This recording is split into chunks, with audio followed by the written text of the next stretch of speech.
গৌড় বাংলার একদা রাজধানী আজ ধ্বংসস্তূপ। মূলত বাংলাদেশের নিকটবর্তী মালদায় একটা বিস্তীর্ণ অঞ্চলে ছড়িয়ে রয়েছে এই গৌড়বঙ্গ রাজ্যের ধ্বংসাবশেষ। মূলত দুর্গনগরী হিসেবে এটা পরিচিত। একদিকে মালদা আর অন্যদিকে বাংলাদেশের চাঁপাই নবাবগঞ্জ জেলার মধ্যে পড়ছে বর্তমানে এই গৌড়। বিভিন্ন জায়গায় পরীক্ষা কাটা হয়েছে আর আছে ধ্বংসস্তূপ, আছে বিশাল বিশাল প্রাচীর, যা দেখে একটা বিষয় পরিষ্কার, মূলত ধ্বংসাবশেষের মধ্যেই এখনো বেঁচে রয়েছে সেই শহর। দীর্ঘ একটা সময় ছিল যখন মানুষ মালদায় যেতেন বড়সোনা মসজিদ, দাখিল দরওয়াজা, লুকোচুরি দরওয়াজা, কদম রসুল মসজিদ এগুলি দেখতে। কিন্তু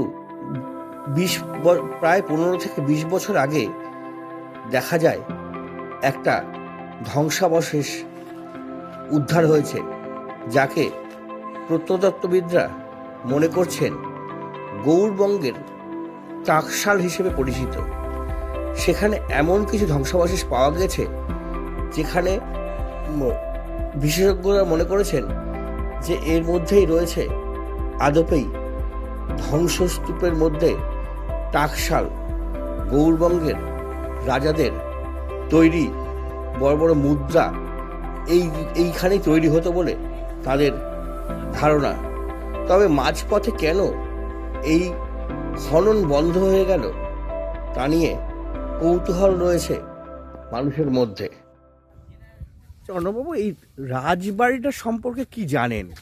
আচ্ছা, আমরা সাধারণভাবে গৌড় মানেই হচ্ছে, আমরা সাধারণভাবে রামকেলিতে রূপ সনাতন তার যে মন্দির চৈতন্যদেবের কাছে দীক্ষা নিয়েছিলেন সেই প্রতিষ্ঠা, ওইখান দিয়ে ঢুকে বড়সোনা মসজিদ সমস্তগুলো আমরা দেখি, ফিরোজ মিনার ইত্যাদি।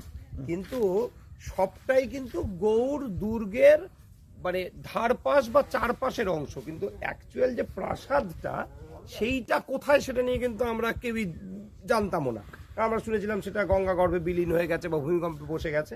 তো পরবর্তীকালে যেটা আমরা জানতে পারি পরবর্তীতে, যে আমাদের এখানকার এএসআই তারা কোনো প্রাচীন কোনো পুঁথিপত্র ইত্যাদির ভিত্তিতেই তারা হচ্ছে একটা এই জায়গাটাকে লোকেট করে যে এখানে হয়তো রাজপ্রাসাদের মানে একটা প্রবাবল একটা লোকেশন, এবং সেটা খোঁড়ার পরে কিন্তু দেখা যাচ্ছে একটা অনেকটা এলাকা সেখানে কিন্তু বেরিয়েছে। এবং এটা জায়গাটা প্রকৃতপক্ষে কি সেটা হয়তো খানিকটা আমরা আন্দাজ করতে পারি বড়জোর। যেমন কিছু কিছু জায়গা দেখে মনে হচ্ছে এগুলো যেন কোনো বৃহদাকার কোনো চুল্লি, কারণ চারিদিক থেকে এমনভাবে মানে কাঠ ঢোকানোর মতো যেন জায়গা করা আছে যেটার ভিত্তিতে মনে হচ্ছে, এবং সেগুলি খুব যেহেতু ঘন সন্নিবিষ্ট পরপর, অতএব এইগুলি মানে ঠিক বসবাস করতেন কেউ বলে এটা মনে হচ্ছে না, কিন্তু ব্যবহারিক প্রয়োজনে যেন কোনো কাজে লাগতো বলে মনে হচ্ছে। কিন্তু এটা প্রকৃতপক্ষে কি সেটা যদি এএসআই থেকে এখানে কোনো বোর্ডে লিখে দিত তাহলে আমরা বুঝতে পারতাম।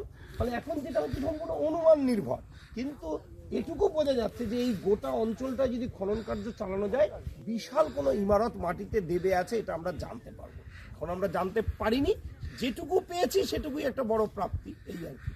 তার মানে কি এটা ভূমিকম্পে চাপা পড়েছিল? ভূমিকম্পে পড়তে পারে, বা গঙ্গা যেহেতু কোর্স গঙ্গা চেঞ্জ করেছিল, কারণ গৌড়ের অনেকটা কাছ দিয়েই কিন্তু গঙ্গা বয়ে যেত। কারণ আমরা যেটা জানি যে চিকা মসজিদ যেটা বলে সেইখানে একটা গোপন সুড়ঙ্গ ছিল, সেইখান দিয়েই হচ্ছে মানে বাদশাহের যারা মহিষী ছিলেন তারা সেই পথে গিয়ে গঙ্গার ঘাটে উঠতেন।